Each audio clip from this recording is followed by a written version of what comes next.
The world looks at New York City and sees the absolute pinnacle of human progress, a roaring, relentless concrete jungle built of neon, towering steel, and unshakable logic. My name is Dr. Ferris.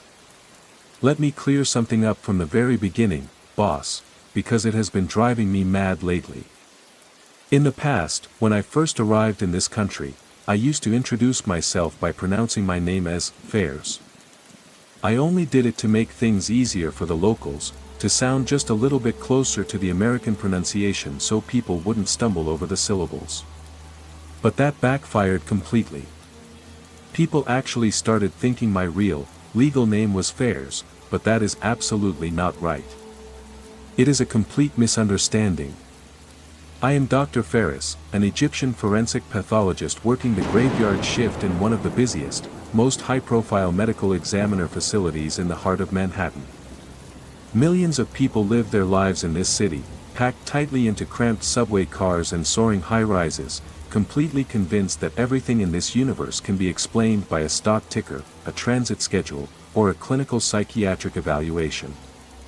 They view the spiritual world as a collection of mental illusions, an intellectual weakness, or backward folklore born from old desert sands. They think that once the brain stops firing its electrical impulses, the story is over and the book is shut. But the case that landed on my steel table on a freezing Tuesday night completely shattered the boundaries of Western science. I am here to reshape your understanding of reality. The winter storm hitting Manhattan tonight is brutal, a vicious nor'easter turning the bright, blinding lights of Broadway into a distant, blurry smudge through the high-security windows of our basement facility. This building is state-of-the-art, a multi-million-dollar maze of sterile white walls, automated biometric tracking systems, and pristine stainless steel preparation tables designed to keep the messy reality of death perfectly contained. Yet, despite all the modern engineering and climate-controlled infrastructure, the air down here feels heavy tonight, retaining a biting, unnatural chill that the central heating units cannot seem to combat. The hum of the industrial exhaust fans forms a constant, low drone, a white noise that usually calms my thoughts and anchors my focus during a long, exhausting shift. But tonight, the silence between those mechanical thrums is suffocating, thick with an unspoken tension that makes the skin on the back of my neck prickle. I pull my heavy blue scrubs tight against my frame, looking over the digital intake log on my tablet, trying to lose myself in the comforting predictability of data. The city above me thinks it is safe behind its walls of concrete and layers of bureaucratic logic, but the shadows in this basement are stretching longer than usual, and the air smells faintly of old river water, wet stone, and stagnant decay. The cold down here isn't just a physical temperature, it feels like a physical presence, a creeping weight that settles into the marrow of your bones. In my line of work, detachment is your greatest shield. You train your eyes to see the human form not as a vessel of memories and emotions, but as a complex biological machine that has simply run out of fuel.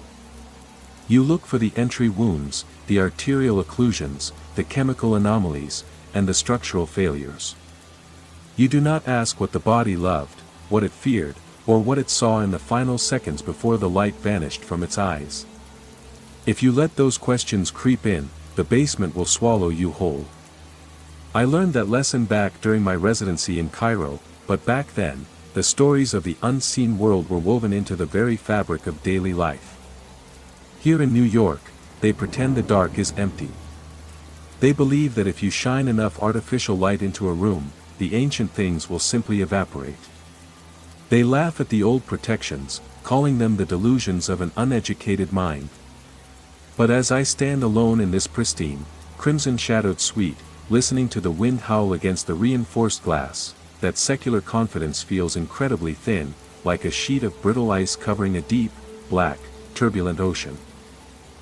The automated intake doors groaned open at exactly 3 in the morning, letting in a bitter, ferocious blast of Arctic air and a pair of completely exhausted investigators from the Manhattan Harbor Police. They didn't speak much, the hollow, pale look on their faces told me everything I needed to know about the raw horror they had just pulled from the dark depths of the East River.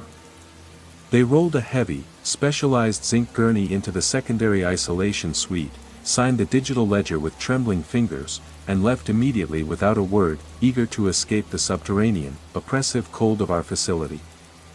The body was contained in a heavy-duty, reinforced hazardous materials pouch, sealed completely with triple-locking steel zippers. There was no standard police report attached to the clip, nor any identification cards or personal effects. There was only an emergency transit manifest with a single, deeply troubling designation stamped across the top in thick red ink: unidentified male, recovered from a submerged historical vault near the shifting shoreline. I approached the zinc gurney, the thick rubber soles of my boots clicking with a precise, military rhythm against the epoxy-coated floor of the isolation room. When I unlatched the heavy security seals and slowly pulled back the thick rubberized fabric of the pouch, the odor that filled the isolation suite made me instantly gasp for air. It wasn't the typical, sulfurous, bloated stench of a standard drowning victim who had spent days decomposing in brackish harbor water. It was the crushing, ancient smell of deep-sea pressure, black underwater silt, and old, waterlogged cedar chests that had been buried beneath the ocean floor for centuries. The man on the table was middle-aged, his features remarkably sharp and chiseled, his skin a dark, bruised, and unnatural shade of indigo from the extreme pressure of the depths. But what caught my forensic attention immediately was his clothing. He was wearing an immaculate, modern woolen coat, yet every single one of his pockets was entirely stuffed to the brim with heavy, black river stones and smooth, polished shards of antique green glass. His eyes were wide open, staring blankly at the overhead panels, the pupils fully dilated into two bottomless pools of absolute, terrifying dark. The absolute preservation of the tissue was an anatomical impossibility given the timeline provided on the manifest. A body submerged in those turbulent waters should have shown significant signs of aquatic predation and natural decay, yet this man looked as though he had been carved out of cold, dense river clay. I reached down to palpate the radial artery area, finding the flesh entirely rigid, possessing a strange, mineral-like texture that felt more like smooth stone than human skin. The air in the isolation suite grew noticeably thicker, carrying a heavy moisture that began to condense into tiny droplets on the stainless steel examination equipment around us. I stood over the body for a long moment, my forensic training fighting against a rising tide of unease, realizing that the modern city of New York, with all its bright lights and skyscrapers, was built directly over a dark, ancient topography that occasionally spat back the things it had swallowed. I reached for the external camera to document the initial state of the clothing before beginning the physical extraction of the river stones. As my gloved fingers brushed against the wool of his coat, a sudden, sharp prick of static electricity snapped through the latex, causing my hand to jerk back instinctively. The digital display on the wall monitor flickered, a brief wave of horizontal distortion lines washing across the screen before settling back into a flat, steady glow. I breathed out a long, heavy sigh, watching my breath cloud before my face in the chilled air of the room. I told myself it was just a localized electrical interference from the storm outside, a simple mechanical anomaly. But looking back down into those wide, bottomless indigo eyes, I knew the physical world was beginning to fracture, and the clinical logic I relied on was about to be put to the ultimate test. I set up the digital audio recorder on its adjustable arm, making sure the microphone was positioned cleanly above the table to capture every detail of the post-mortem. I scrubbed my hands with antiseptic foam, pulled on a pair of heavy-duty, double-layered latex gloves, and selected a pristine, diamond-tipped scalpel from the sterile tray. I leaned over the chest of the harbor victim, noting the strange, rhythmic patterns of salt crystallization forming across his throat despite the climate-controlled air of the room. If you'd like to listen to the first part, go to the channel. You'll find a playlist called Secrets of the Dead. Go in and listen. If the thumbnails are confusing, I've created a playlist to make it easier for you to find the series. The skin felt entirely solid, like dense clay that had been baked in a cold kiln, offering an unnatural resistance as I prepared to make the initial primary incision. The moment the razor-sharp edge of the blade made contact with the center of his chest, the entire electrical grid of the medical examiner's facility violently convulsed. The bright white LED panels overhead died instantly, plunging the isolation suite into an aggressive, pitch-black void. The mechanical drone of the ventilation system ceased, creating an absolute vacuum of sound where the only audible thing was the frantic, rapid thrumming of my own pulse. I held my position, my hand hovering over the cold flesh, waiting for the building's independent backup generators to bridge the gap. Then, in the deep, freezing darkness of the room, a low, wet, bubbling sound echoed directly from the center of the steel table. It sounded like a drowning man clearing his lungs after being trapped underwater for an eternity, a heavy, desperate breath that caused the cold air in the room to vibrate with a sudden, suffocating pressure. The utter darkness felt tangible, pressing against my eyes like a physical weight while my ears strained against the absolute silence of the facility. I could hear the faint, microscopic cracking of the salt crystals on the man's throat, a dry, scratching sound that seemed to crawl across the stainless steel surface toward me. My fingers remained locked around the handle of the scalpel, frozen in place by a sudden, protective instinct that screamed at me not to move an inch until the light returned. It was the same primal caution that used to keep the children of my hometown indoors after the sun dipped below the horizon, a deep-seated ancestral knowledge that the darkness is never truly empty, but rather a vast domain for things that have no place in the sun. The wet, rattling breath from the table grew longer, drawing in the freezing air of the room with a deep, hollow suction that sounded like water rushing down a narrow drain. The air temperature plummeted so rapidly that I could feel the hairs on my arms freezing against the fabric of my scrubs. I tried to speak, to call out into the darkness to see if one of the night technicians had entered the suite, but the words caught in my throat, choked out by the heavy, suffocating scent of Black Harbor silt and ancient, waterlogged cedar that suddenly exploded into the room. The darkness wasn't just the absence of light anymore, it was an active, breathing presence, a localized midnight that seemed to isolate this specific dissection room from the rest of Manhattan, burying me and the Indigo Man in a subterranean vault far beneath the living world. The emergency backup generators engaged with a massive, hydraulic roar that vibrated through the very concrete foundations of the building, instantly washing the entire isolation suite in a deep, menacing, and bloody crimson hue. The temperature in the enclosed room plummeted instantly, dropping so fast that a thick, crystalline layer of white frost began to bloom aggressively across the stainless steel surfaces, turning the metal examination tables into solid, biting sheets of winter ice. I aimed my heavy medical flashlight down at the corpse, my breath coming in short, frozen, and desperate puffs that floated heavily in the thick, suffocating red air. The shallow incision I had managed to make was completely dry, entirely devoid of any natural biological fluid, cellular structures, or blood. It was as if the body had been desiccated from the inside out. Instead, a thick, ink-black liquid was slowly oozing from the wound, moving with a heavy, viscous density that closely resembled crude oil, stagnant river silt, or a concentrated, oily liquid shadow that seemed to swallow the beam of my light. The black fluid did not drip down the curved sides of the table into the standard drainage sink as it should have under the immutable laws of physics and gravity. It began to flow upward against the metal, defying nature and reason, pooling around the Indigo Man's neck like a dark, suffocating, and constricting collar before spreading across the pristine white tile floor in wide, deliberate, and pulsating ripples. As I watched the fluid expand across the room like a creeping, sentient blight, I realized the liquid was carrying a dense, grinding suspension of incredibly fine, black river sand that seemed to crawl, slide, and rearrange itself into jagged, angular geometric patterns right on the floorboards.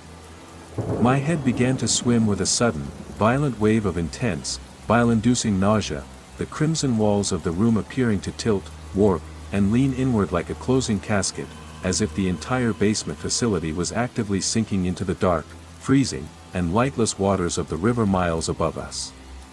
The bizarre symbols formed by the shifting sand were moving, twisting like a living, cursed script that mocked the analytical logic of my modern training, binding my senses in a tight, constricting web of absolute, localized dread. Every line of the geometric pattern seemed to vibrate with a silent, heavy frequency that pulsed directly against my eardrums like the steady, predatory heartbeat of a buried leviathan, a rhythm that felt entirely ancient and profoundly hostile to human life.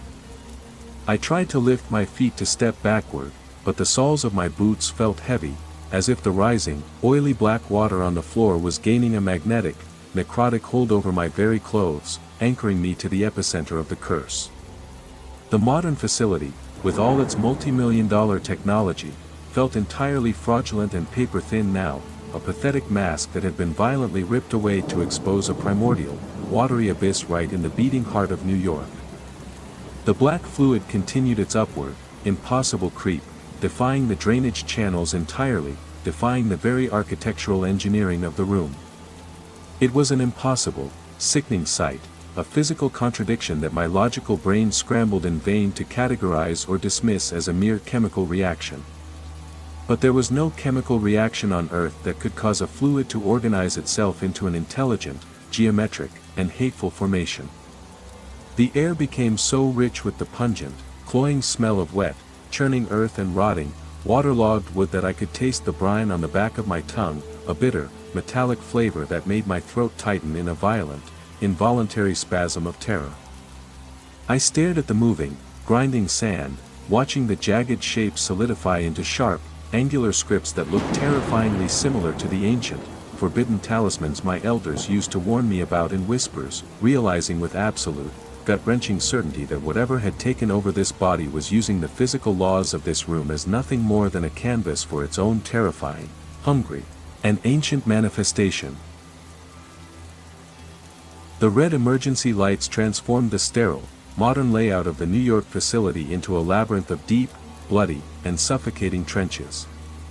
I stepped away from the table, my heavy rubber boots making a distinct, wet, and sickening splashing sound against the spreading, oil-like black fluid on the floor, fully intending to reach the wall-mounted intercom to alert the security desk on the ground floor.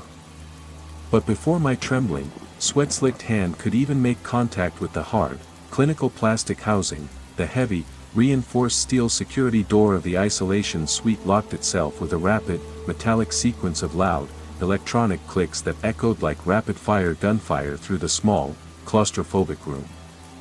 The digital display on the security panel went entirely, ominously blank, its internal circuits fried and sizzling with the ozone-heavy, burning stench of a strange, localized electrical surge that made the very air vibrate with malevolent, pulsing intent, as if the room itself were gasping its final breath. I turned around slowly, my back pressed firmly and desperately against the locked exit, my eyes frantically scanning the crimson, blood-soaked, and shadow-choked corners of the room. In the far left corner, where the shadow of the storage cabinets crossed, the darkness began to detach itself from the cold concrete wall like a scab being ripped from raw, infected flesh. It wasn't an optical illusion caused by the flickering emergency lighting, the shadow was rising, gaining a terrifying physical mass, density, and sickening height until it scraped the ceiling like a towering, oily specter of pure, undiluted nightmare. I could hear a wet, rhythmic, and visceral slapping sound, like heavy, bloated, corpse-laden waves hitting the rotting wooden pilings of an old, abandoned, and forgotten pier, accompanied by the distinct, frantic, and skin-crawling scratching of long, needle-sharp, bone-white fingernails against the weeping concrete blocks. The entity didn't have a human outline, it was a shifting, towering, and nauseating mass of dark, aquatic mist and phantom, elongated limbs that seemed to radiate a cold, absolute, and bone-deep malice that physical science could never quantify, a void that tasted of drowning, lung-filling salt water, and eternal, lightless depths. The air in the room grew so incredibly dense and heavy with the rising, necrotic mist that the red light could barely penetrate it, casting long, fractured, and distorted beams through the suffocating haze. The shadow in the corner began to violently expand, stretching out toward the center table like a dark, suffocating, and predatory canopy designed to swallow the world whole. It moved with a terrifyingly fluid, boneless motion, changing shapes with every passing second, morphing from a mass of chaotic, writhing, and vine-like tendrils into the distinct, lethal silhouette of skeletal, elongated arms reaching through the dark to drag me into its cold, crushing maw. The sound of the waves grew louder, deafening, filling the small room with the crushing, oceanic roar of a subterranean sea, a heavy, crashing cadence that seemed to echo and amplify the rhythmic, panicked pounding of my own heart against my splintering, fragile ribs, each beat a frantic countdown to my inevitable consumption. I stood completely frozen against the locked, unyielding door, my breath caught and trapped in my throat, watching the entity slide effortlessly across the ceiling panels like a diseased spider stalking its dying prey. The sheer, suffocating weight of its presence was overwhelming, a physical, hateful force that pressed against my chest and made it nearly impossible to draw even a sliver of oxygen into my burning, screaming lungs. The modern, secular reality I had lived in for years was completely obliterated, replaced by a primitive, nightmarish night where man was nothing more than soft, pathetic prey for the ancient, hungry forces of the dark that had waited since the dawn of time to feed again. I realized then with a jolt of pure, unadulterated terror that the security doors wouldn't protect me, the alarms wouldn't save me, and the entire city of New York above us, with all its lights, people, and noise, was completely, horrifyingly oblivious to the ancient, oceanic terror that had just claimed this basement as its own cold, watery, and final grave. I forced my ragged, panicked breathing to slow down, desperate to maintain my professional composure, frantically telling myself that the intense, suffocating isolation, the relentless pressure of the storm, and a possible hazardous chemical leak from the harbor body were causing a massive, brain-rotting sensory distortion.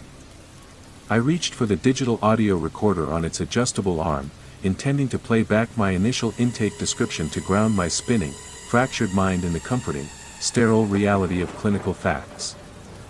I clicked the play button, but the machine did not output my voice. Instead, the small speaker emitted the terrifying, ear-splitting, and bone-shaking roar of a crushing deep-sea current, the sound of thick, ancient wood snapping and splintering under immense, abyssal pressure, and the desperate, muffled, and soul-crushing screams of people drowning in a cold, lightless, and confined space, their agony echoing with a finality that made my own lungs ache for oxygen. Underneath the overwhelming, chaotic maritime noise, a low, distorted, and inhuman whisper crept through the thick static, vibrating with a wet, heavy, and necrotic resonance that seemed to fill the entire room with the stench of old, stagnant grave water and bloated decay. It didn't speak a foreign tongue, it spoke in a broken, bubbling, and watery echo of my own voice, pronouncing my name with a chilling, precise, and mocking clarity that made the marrow in my bones turn to jagged ice, Dr. Ferris. The voice mocked my very presence in this modern, neon-lit city, laughing with a wet, gravelly, and predatory sound at the secular titles and institutional certifications I had worked so hard to achieve over the years, as if they were nothing more than children's flimsy paper toys destined for the furnace. It whispered that the ocean does not forget its property, and that my proud Western science was nothing more than a fragile, transparent, and utterly pathetic shield built over an endless, ancient, and ravenous ocean of dark, shapeless spirits that hungered for my very essence. The recorder in my hand grew ice-cold in a fraction of a second, turning into a block of solid, biting frost that froze the fabric of my protective glove to my skin, searing it with the cold of a million winters, forcing me to drop it in a blind panic as the lithium battery inside ruptured and exploded in a sharp, blinding hiss of acrid, toxic, and suffocating black smoke that stung my eyes like liquid fire. The sound of the explosion echoed violently off the hard, tiled walls, a brief, jagged flash of chemical sparks that was instantly swallowed by the dominant, pulse-quickening red glow of the room. The speaker's watery, mocking echo lingered in the air long after the machine had died, the name, Ferris, bouncing from wall to wall like a physical, suffocating threat that made my chest tighten to the point of collapse as if invisible hands were wringing the breath from my frame. It was a terrifying, heart-stopping realization that the entity knew exactly who I was, that it had targeted my consciousness, my history, and my very soul the precise moment I drove the steel scalpel into its frozen, hollowed-out vessel, marking me as its next victim. The cold in the room was no longer just an environmental condition, it was an intelligent, sentient force, a jagged psychological weapon designed to systematically strip away my confidence, my logic, and my humanity piece by agonizing piece until I was entirely defenseless and ready for the final, bloody harvest. I stared down at the shattered, sparking remains of the recorder on the wet, black-slicked floor, watching the viscous, inky fluid slowly coat the plastic shards like a creeping, hungry blight that seemed to pulse with a life of its own. The mechanical, comforting drone of the building's life support was completely gone, replaced entirely by that rhythmic, wet, and watery whispering that seemed to originate from the damp, weeping walls themselves, as if the room were exhaling my own deepest nightmares back at me in a rhythmic, chanting cycle. The boundaries of my professional sanctuary had been violently breached, and the analytical logic that had guided my career was dissolving like salt in water, leaving me entirely, hopelessly alone with an ancient, fathomless entity that had crossed oceans, time, and the very barrier of death just to find me in the absolute, predator-filled dark, waiting to drag me down into the crushing, silent depths. The winter storm outside hit its absolute, soul-crushing peak, the gale-force winds rattling the reinforced concrete foundation of the medical examiner's facility with such violent force that the floorboards vibrated and buckled beneath the soles of my boots. In the central hallway directly outside the isolation suite, a new, terrifying sound began to manifest, completely drowning out the hysterical, shrieking howl of the weather. It started as a low, guttural, and bone-shaking rumbling vibration that sounded like a massive, rusted water main bursting under impossible, crushing pressure, followed by the heavy, rhythmic, and aggressive thuds of dozens of metal locker doors banging against their steel frames in sickening unison down the length of the central storage corridor. Asterisk slam. Slam.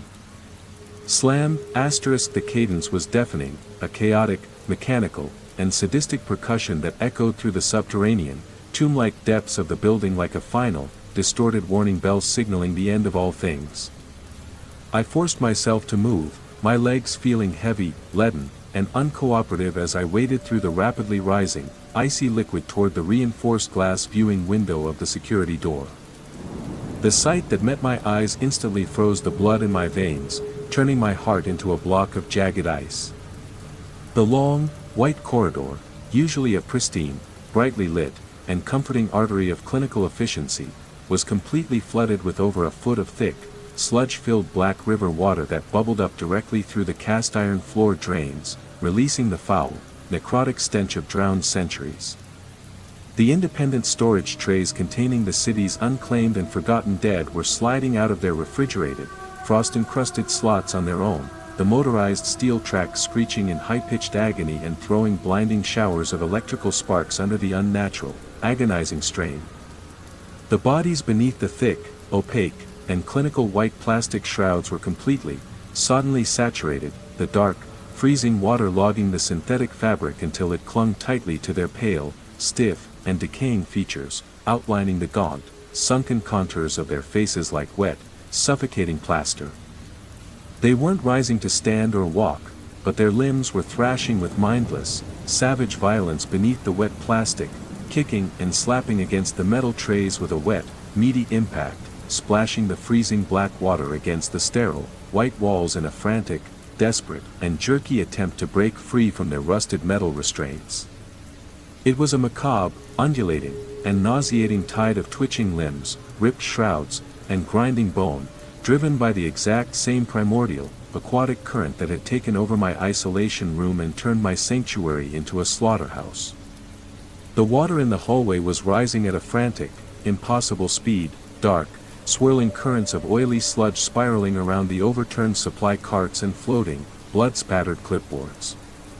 Through the thick, condensation-covered glass, I could see the reflection of the crimson emergency lights dancing and distorting on the surface of the flood, making the entire corridor look like a pulsating vein that had been ripped open, pumping a dark, icy, and visceral corruption through the very heart of the facility. The sheer scale of the disturbance was mind-shattering, a brutal, metaphysical assault. This wasn't a localized anomaly anymore, it was a systematic, oceanic invasion. Whatever ancient, nameless force had been carried inside the indigo corpse was rapidly expanding its territory, drawing upon the latent, creeping cold of the morgue and the violent, chaotic energy of the storm outside to submerge the entire building into its own watery, lightless realm of eternal drowning. I pressed my hands against the bone-cold, trembling glass, feeling the intense, sickening vibration of the thrashing bodies outside as they clawed at their steel prisons.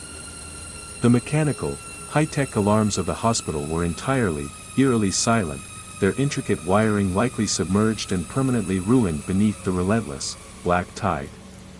There was no help coming from the upper floors, no rescue team that could navigate this abyss of rot and water. The modern world, with its police precincts, emergency response teams, and structural engineers, felt a million miles away, completely separated from this subterranean tomb by an impenetrable barrier of ancient, frozen, and vengeful water. I was entirely, chillingly on my own, trapped in a rapidly shrinking, airless pocket of existence, watching the dead beat their broken hands against their metal cages while the water crept higher and higher, inch by agonizing inch, against the glass that stood between me and the silent, hungry maw of the deep. I slowly backed away from the reinforced viewing window, my heavy boots dragging through the rising layer of viscous black fluid that now completely coated the floor of the isolation suite. The muffled, frantic splashing of the dead thrashing in the flooded corridor outside continued to beat against the heavy steel door, a terrifying, rhythmic drumming that threatened to crack the last remaining pillars of my sanity. Every breath I took materialized as a thick, white plume of frost before my eyes, the absolute, paralyzing terror of the situation threatening to lock my joints and freeze my muscles entirely. I knew that if I stood by that door for another minute, hypnotized by the impossible nightmare unfolding in the main hall, the freezing current would simply pull me under. I had to ground myself. I had to focus on the immediate environment of my suite. I turned my body around, forcing my legs to carry me back toward the central island table to secure a heavier medical instrument, a bone saw or a heavy steel mallet, anything that could offer the illusion of physical defense against the encroaching dark. But when my eyes finally adjusted to the deep, oppressive crimson glow and locked onto the stainless steel surface of the examination table, the breath was completely knocked from my lungs. The solid, stone-like body of the indigo man had completely vanished. There was no physical way he could have been moved. The heavy-duty, reinforced hazardous materials pouch that had contained him was entirely destroyed, but not unzipped or carefully opened. It was torn wide open from the inside, its thick, industrial rubber edges violently shredded and curled outward as if they had been subjected to a massive, explosive pressure from within the corpse itself. The triple-locking steel zippers were twisted and snapped, lying uselessly among the ruins of the thick fabric. The sheer kinetic force required to rip through that grade of synthetic material was astronomical, completely incompatible with the rigid, immobile state the body had been in just moments before. Yet, the center of the table was completely empty of any human remains. Instead of a body, the center of the stainless steel examination table was now occupied by a massive, perfectly drawn concentric ring of wet, black river sand and perfectly smooth shards of antique green glass. The circle marked the exact spot where the corpse had been lying, tracing the outline of where his torso and head had rested. The geometric precision of the circle was flawless, an unnatural, mathematically perfect formation that seemed to hum with a low, latent energy.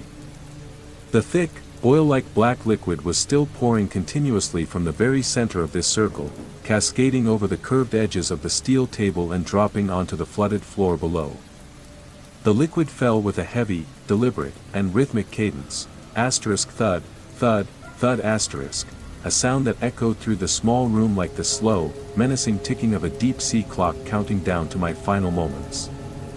I took a trembling step backward, my mind racing through thousands of pages of medical textbooks, forensic case studies, and biological anomalies, desperately searching for a single rational thread to hold on to.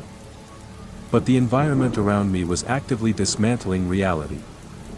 I looked past the table and saw the wall-mounted plastic intercom system, the direct line to the security desk that I had tried to reach earlier. It was no longer just dead plastic and fried circuits. Thick, black river mud and freezing water were actively bleeding from the tiny holes of the speaker grill, weeping down the sterile white paint of the wall like dark, sluggish tears from a deep, infected wound. The terrifying realization settled into the very marrow of my bones.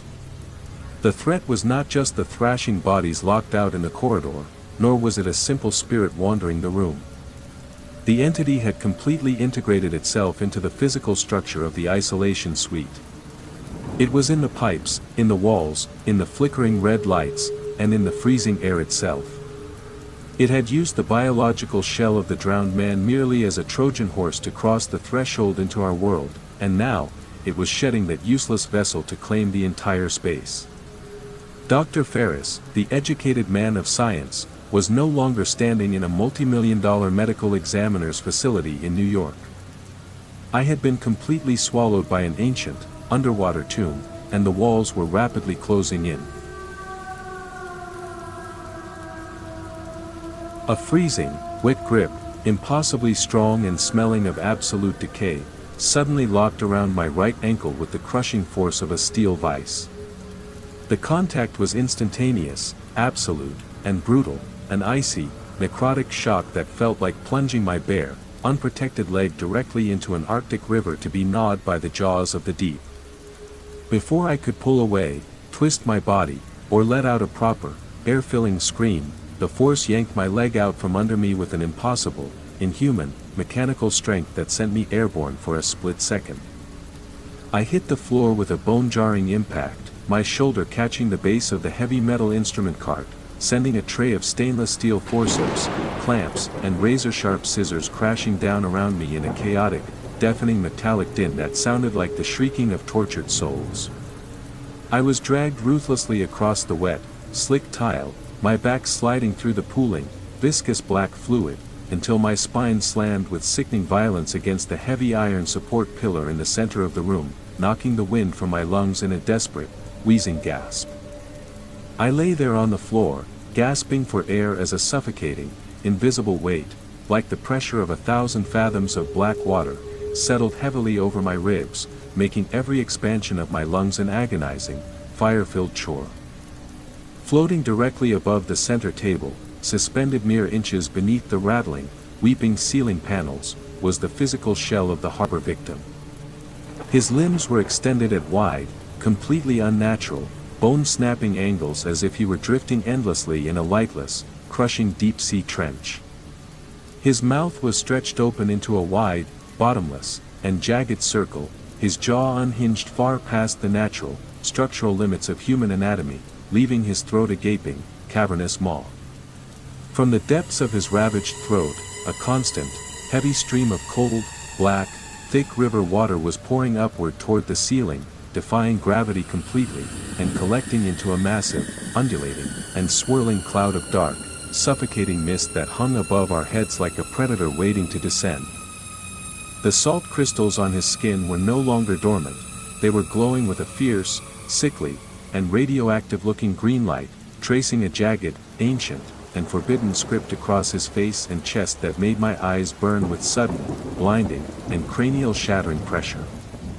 The air around him was visibly warped and bruised, vibrating with a high-frequency, ear-splitting hum that made my teeth ache and feel as if they might shatter, while it filled my nose with the intense, suffocating stench of deeply disturbed, wet graveyard earth and stale, iron-rich, cold blood. This was an intelligence that had existed long before the concrete walls of this hospital were poured, long before the city above us was built, and it was looking down at me from its floating position, its milky white, cataracts-filled eyes pulsing with an ancient, cosmic, and bottomless hunger that felt entirely, hungrily predatory, as if it were measuring the marrow in my bones for a future feast. The violent, psychic pressure in the room was immense, a heavy, unseen hand threatening to splinter the very bones beneath my thin scrubs. I tried frantically to push myself up against the iron pillar, my boots slipping and sliding uselessly on the slick, black, putrid fluid that had pooled across the floor, losing my leverage completely as I wallowed in the filth. The green light from its chest flared brighter, casting sharp, hypnotic, and geometric shadows across the room, making the entity look like a living talisman, an ancient, hateful curse given physical form to break the world. I felt a sudden, heavy, icy current of energy wash over my body, pinning me ruthlessly to the floor as if the gravity in the room had suddenly multiplied tenfold, suffocating my screams before they could even escape my throat, leaving me entirely, helplessly at the mercy of a primal terror that modern science had spent centuries trying to pretend did not exist, while the abyss stared back at me through the dead, glowing eyes of its vessel. The physical reality of the New York facility began to fracture and distort with a terrifying, rhythmic, and soul-pulverizing violence. The solid, reinforced concrete blocks of the foundation appeared to breathe, expand, and contract like the rotting, diseased lungs of some massive, suffocating, and long-dead deep-sea beast. The pristine, clinical white tiles on the walls cracked wide open in long, jagged, and bleeding fissures that tore through the sterile grout with a sharp, sickening, bone-grinding sound, oozing that thick, ink-black, and parasitic liquid that hissed with an unnatural, bubbling heat as it touched the freezing, flooded floor. The cold became so intensely, predatorily aggressive that the skin on my face tightened until it felt on the verge of splitting open like overripe fruit, and my fingers grew completely, agonizingly numb, losing all biological sensation as a thin, jagged, crystalline layer of salt and frost began to form directly over the weeping lenses of my eyes. The ice blurred my vision into a horrific, shifting, and nauseating haze of visceral crimson and sickly, radioactive green, transforming the state-of-the-art medical suite into an impressionist painting of a subterranean hell, an inescapable, suffocating cage of weeping stone, rusted iron, and drowning, deep-sea water specifically engineered by the cosmos to crush my sanity and shred my spirit into unrecognizable ribbons. The floating entity descended lower, its twisted, unnatural limbs convulsing through the dark, swirling mist as it leaned its immense, soul-heavy spiritual weight directly over my pinned, shivering body. Its unhinged, cavernous jaw was now inches from my face, and the overpowering, suffocating stench of ancient decay, stagnant, lightless harbor silt, and waterlogged, rotting cedar filled my lungs, completely cutting off my capacity to draw even a sliver of clean breath, threatening to drown me on dry land. Its terrifying, abyssal presence pressed against my mind with the literal, flattening weight of a collapsing mountain, a crushing, invisible, and malicious force that pinned me ruthlessly to the flooded, debris-strewn tile floor. I was completely trapped inside my own carcass, a meat prison unable to twitch a single muscle, paralyzed and locked down by the sheer, brutal, and world-ending magnitude of its spiritual, hate-filled will. I was a prisoner in a shell of my own numb, unresponsive, and failing flesh, watching the nightmare unfold through a jagged, frozen screen of ice that blinded me to everything but my own impending oblivion. Suddenly, I felt a violent, shredding, and agonizingly slow tearing sensation behind my temples, a sharp, white-hot, and soul-searing agony as the creature began to hook into my mind and pull my memories directly from my brain like wet silk from a loom. Images of my childhood along the Nile, my grueling medical school days in Cairo, and my triumphant arrival in America flashed before my eyes like a broken, scorched film strip running at a frantic, deafening, and sanity-erasing speed.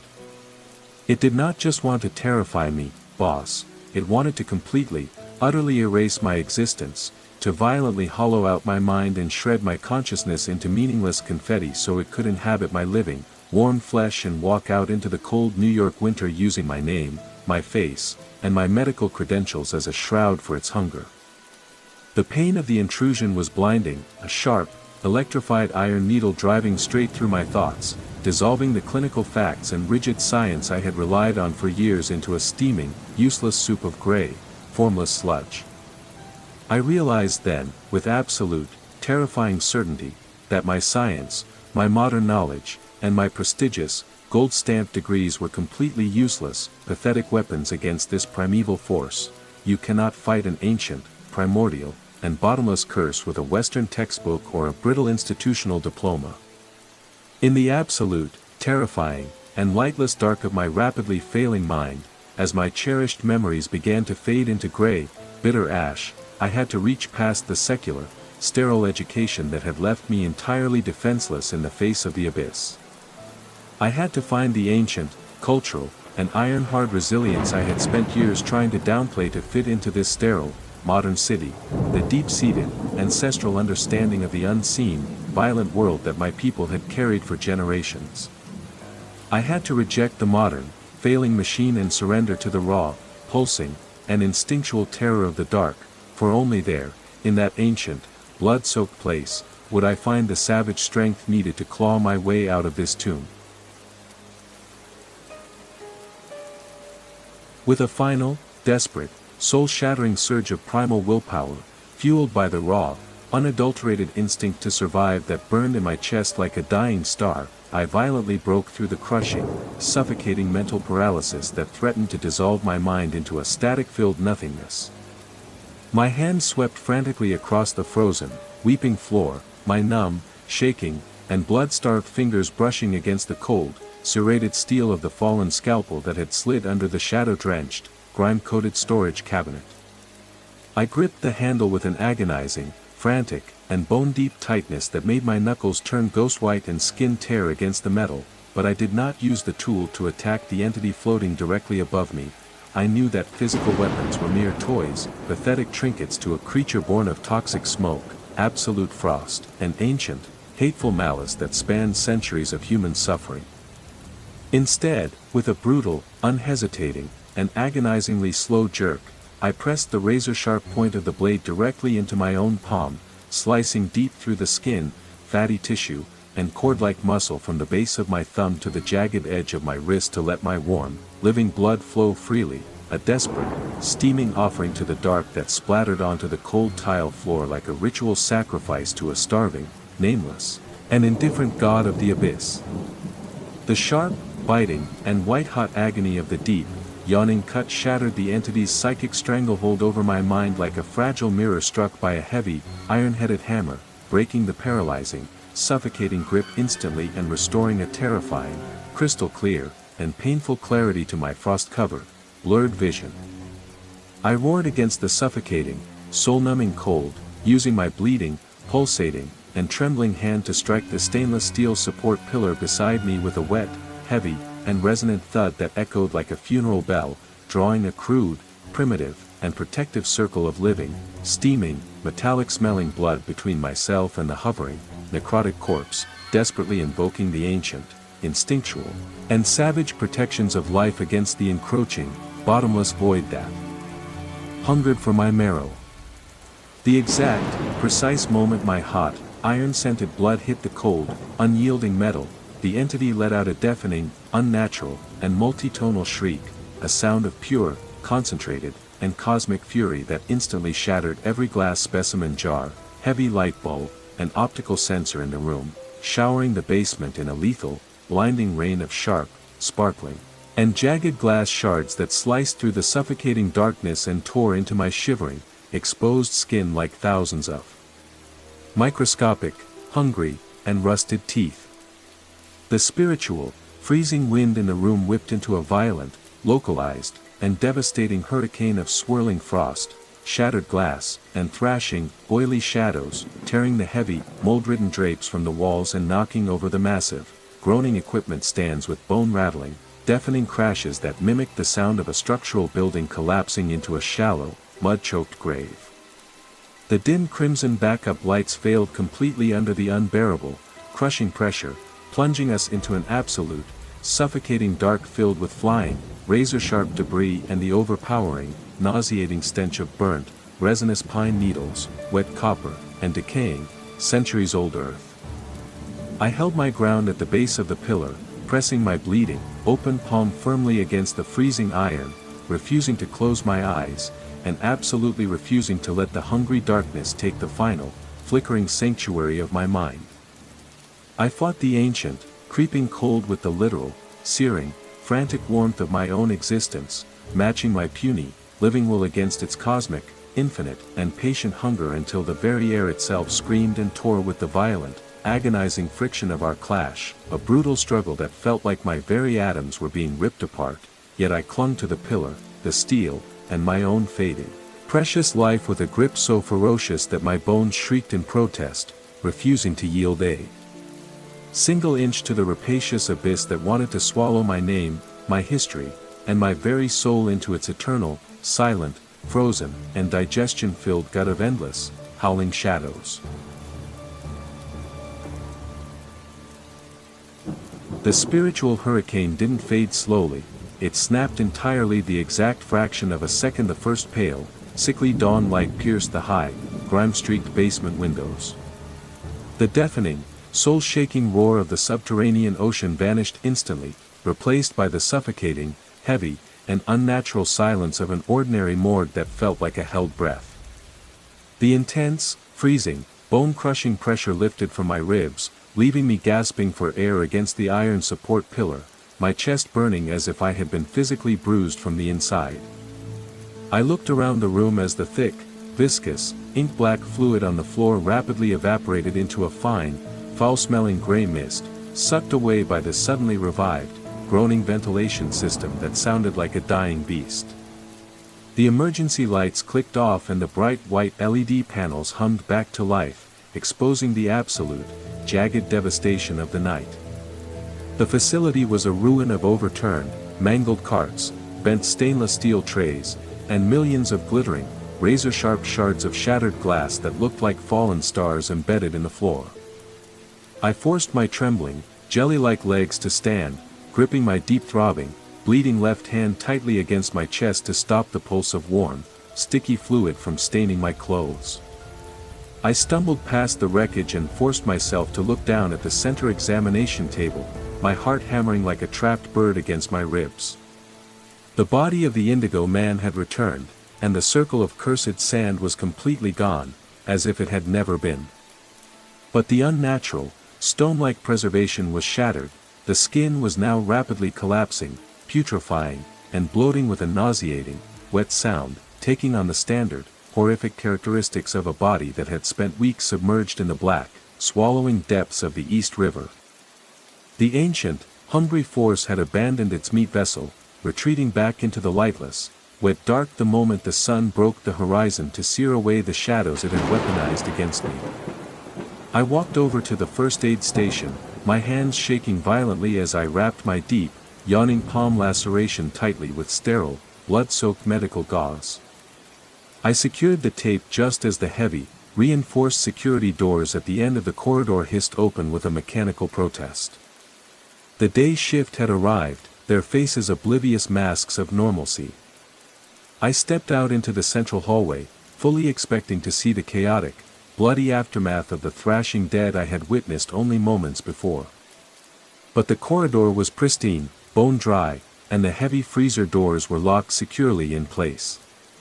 2 morning technicians walked down the hall, holding steaming coffee cups and complaining about the traffic. They stopped in their tracks when they saw my ruined, shredded scrubs and blood-drenched, bandaged hand, their expressions shifting to shock as they asked what had happened to me. I kept my voice perfectly, unerringly level, falling back on my cold, clinical tone to hide the tremors in my soul. I lied, telling them a pressure failure in the pipes had caused a minor structural blowout due to the freezing storm. I handed them the digital tablet, signing the electronic intake log with absolute, unwavering clarity, Dr. Ferris. An hour later, I walked out into the blinding, indifferent light of the New York morning. The steel skyscrapers rose up around me like jagged teeth, completely oblivious to the war that had just been fought beneath their foundations. The skeptics of this city will never understand the currents of rot and shadow that run beneath their concrete streets, boss. They think the world is safe because it is bright, fast, and modern. But you and I know the absolute, rotting truth now. The ancient forces are always waiting in the deep, cold water, and the tide is always, inevitably coming back in. I survived this night, but this was just the first, blood-stained file in a much darker, bottomless drawer. The city is full of secrets, and when the next one lands on my table, when the abyss decides it is time to feed again, I will be waiting with a scalpel in my hand and the knowledge of the dark burning behind my eyes.